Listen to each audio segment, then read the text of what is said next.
Hello, hello, it's Maria. I'm a reporter here with WDW Magazine, here to take you on another magical escape.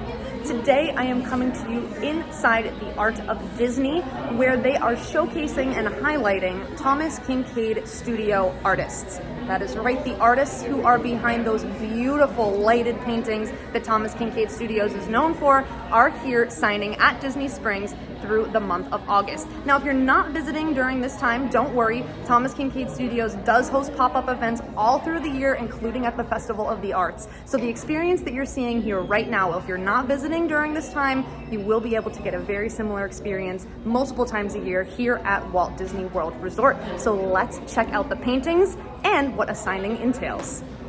So Thomas Kinkade Studios is known for painting light. They always have a striking, very visually centered point surrounding light. But something else that they do in their Disney pieces specifically is they create a narrative storyline in each one of their pieces. So for example, I'm looking at the Sleeping Beauty piece here right now, and we can almost get a sense of what this entire movie is about just looking at this piece. We've got Maleficent up here. Of course, we see Philip riding across the bridge. We see the Maleficent dragon that she turns into. We see the three fairies down there. We see the guards that are knocked out asleep. And of course, we see Aurora up there in the tower while she is out. So if you do look across these paintings, not only will you see breathtakingly beautiful paintings of light, you will also get a full sense of what the Disney story is in every one of these paintings. They're beautiful.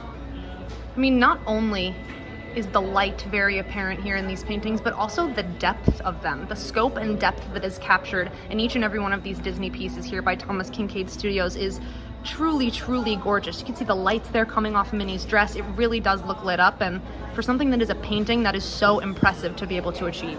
Here are some of the Star Wars pieces from the Thomas Kinkade Studio. Now, if you go onto the Thomas Kinkade website, they will list all of their studio artists, one that we are actually about to meet right here today at Disney Springs. And the neat thing about all those different artists is they actually get to create and the designs for several of the different paintings. The artist that we're going to see here today has created a few pieces that are on display here himself. So the neat thing is all of these designs are coming from the studio artists that are currently in residency at Thomas Kinkade Studios.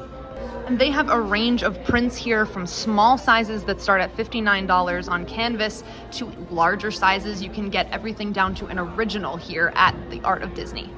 Here's an example of those range of sizes. You can get it framed like you see on the large easels in the back, or you can just take home a regular canvas like this that is not framed, and they will here at the Art of Disney wrap it up for you in special paper. Someone was just getting something signed and she had to fly back home with it, and I overheard that they were going to wrap it specifically so that when she stored it on the airplane, nothing would happen to it. So if you are flying or do have special travel needs, definitely make sure you let them know that here. And this is really cool too. Check this out.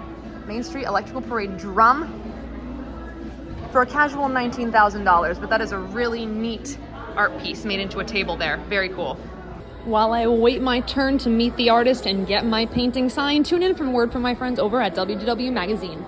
Subscribe to WDW Magazine and escape to Walt Disney World every single month. This large format glossy magazine is filled with content, not ads. Subscribe now and don't miss another month of magic. Here in front of me is Thomas Kinkade Studio artist Joseph Yakovetic. Hi. Hello. He is currently sketching live in person for me a personalized sketch on the back of my Little Mermaid canvas that I purchased before I came here today. There it is in the front. Gorgeous, love it. And he's drawing Ariel for me on the back. And if you do purchase a piece here, or if you bring one that you purchased online and there is an artist signing, they will gladly draw you a sketch on the back as well as sign the piece. So years ago, I worked with Disney Books by Mail. It was my first publishing job with Disney. And my assignment was to illustrate and art direct 24 Little Mermaid books. Oh wow, so Little Mermaid's close to your heart. Absolutely. Was that around the time that the film came out, like in the 90s time? 92. Oh, so just after it, yeah, wow. The book series was actually based on a TV series that the Henson people were promoting. Okay. And it was at the time where Henson was merging with Disney.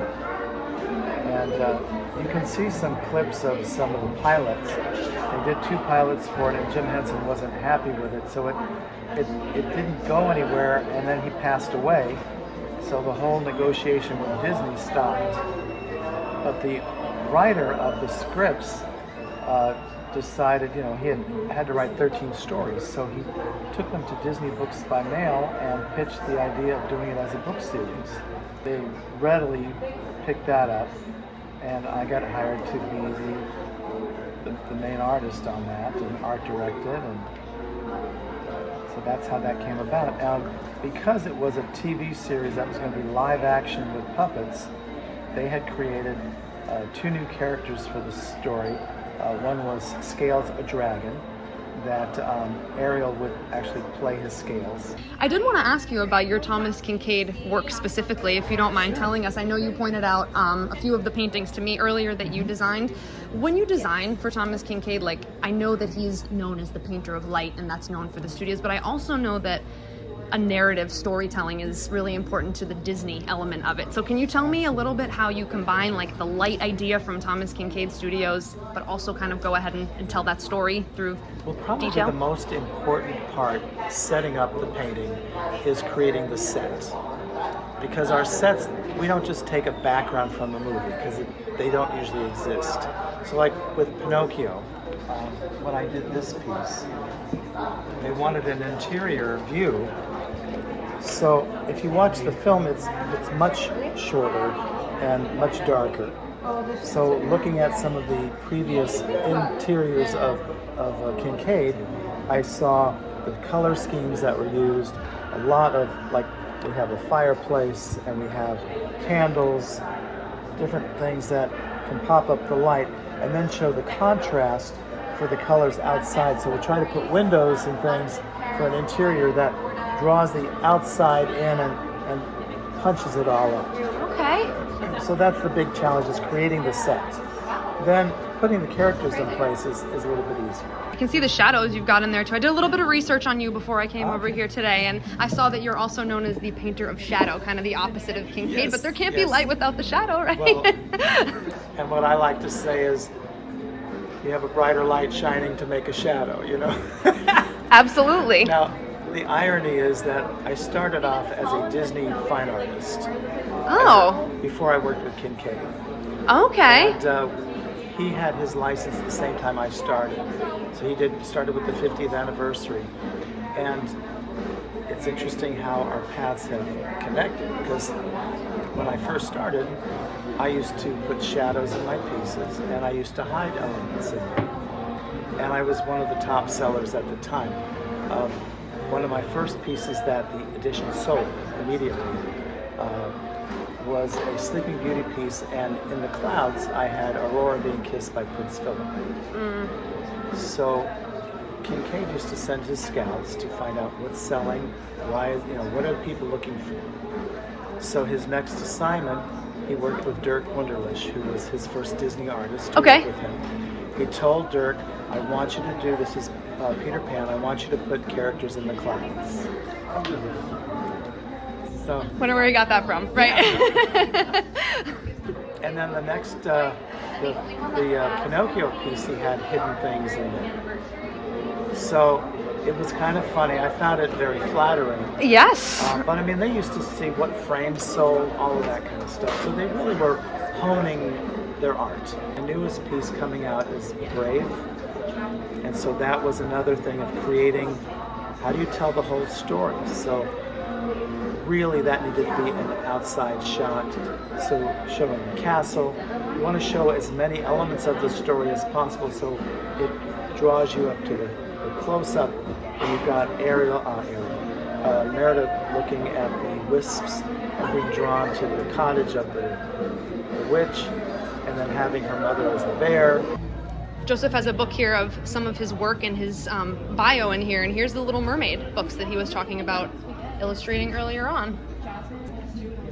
Like I mentioned earlier, Joseph is known as the painter of the shadows. Looking through his book here, you can see some of those shadows that he is so well known for painting right there. There's a reflection of the queen here. Ooh, evil queen reflection right there on that one. Joseph also told me this was his first ever painting that he did for Thomas Kinkade Studios, this beautiful winter scene. And as you just heard him say, designing and coming up with the set is the most challenging part. So in this one, you can see that he chose an outdoor set to kind of focus the action and focus the story on. The bridge with Mickey and Minnie and Pluto in the horse-drawn carriage is absolutely that focal point that he mentioned. And he also definitely created very distinct points of light in this one that create shadows that contrast really, really beautifully here. It's a great, great winter piece. I've got my painting all protected, and that is going to do it for me here today at the Art of Disney at Disney Springs. If you like this video, please give it a thumbs up. Don't forget to subscribe to our channel and to hit that notification bell because you will be notified each and every time we post a new video and when we go live. Thanks again for watching, everyone. I'm Maria, and I'll see you in the next magical escape.